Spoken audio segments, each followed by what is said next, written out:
Scenes of chaos and vandalism in Brazil's capital are reminiscent of the January 6th Capitol riots in the U.S., as supporters of Brazil's former president Jair Bolsonaro smashed their way into top government buildings in the capital Brasilia in an attempt to overthrow President Luiz Inácio Lula da Silva's week-old government.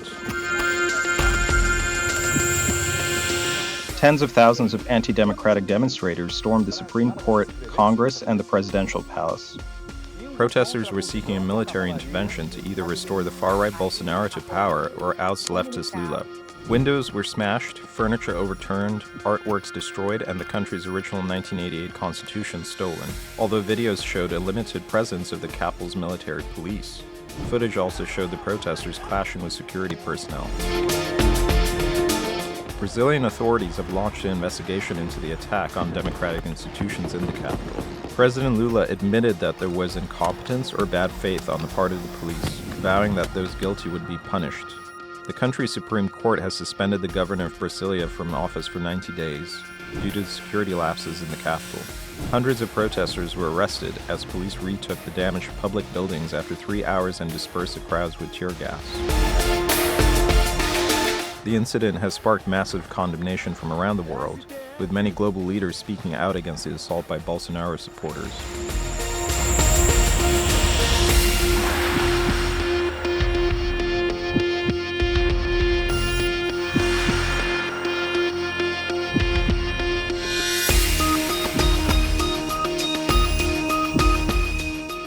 Political analysts had warned for months that an insurrection akin to the one seen on January 6, 2021 at the U.S. Capitol was a possibility in Brazil, after Bolsonaro sowed doubt about the reliability of the nation's electronic voting system without any evidence. Results from Brazil's latest election were the closest in over 3 decades. The outcome was quickly recognized with politicians across the spectrum, including some Bolsonaro allies, as well as dozens of governments.